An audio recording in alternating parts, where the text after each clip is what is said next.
আমি বলেছিলাম বিএনপির চারপাশে বুদ্ধিজীবী নাই কয়েকদিন আগের একটা এপিসোডে। ওনারা সম্ভবত এইটারে সিরিয়াসলি নিছেন। ওনারা তারুণ্যের ভবিষ্যৎ বাংলাদেশ নামে প্রোগ্রাম করতেছেন, আর ওনাদের সামনে বুদ্ধিজীবী হাজির করতেছেন, মানে তরুণদের সামনে। সেই বুদ্ধিজীবীরা বিএনপির তরুণদের সামনে দেশ, রাজনীতি, সমাজ ভাবনা নিয়ে কথা বলতেছেন। আইডিয়া হিসেবে এটা খুব ভালো এবং কার্যকর। আমি এটারে মৌলিক কর্মসূচি সার্টিফিকেট ঠিক দিতে পারতেছি না, কারণ কাছাকাছি ধরনের একটা প্রোগ্রাম আওয়ামী লীগ করতো, নাম ছিল তারুণ্যের ভাবনায় বাংলাদেশ। এই প্রোগ্রামটা অনেক বেশি ইন্টারেক্টিভ ছিল, মানে তরুণরা প্রশ্ন করতো, প্রবীণরা উত্তর দিত। একটু শোনেন, এডিটর সাহেব একটু শুনে দেন।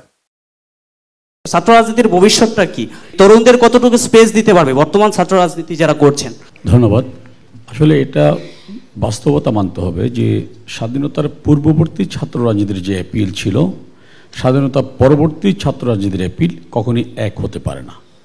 আবার স্বাধীনতা পরবর্তী সময়ে জাতির পিতা 15 আগস্ট সপরিবারে নিহত হলেন, তার পরবর্তী ছাত্র রাজনীতির যেই দায়িত্ব, কর্তব্য, ভূমিকা, আবার আজকে মধ্যমায়ের বাংলাদেশে ছাত্র রাজনীতির ভূমিকা অবশ্যই এক হবে না।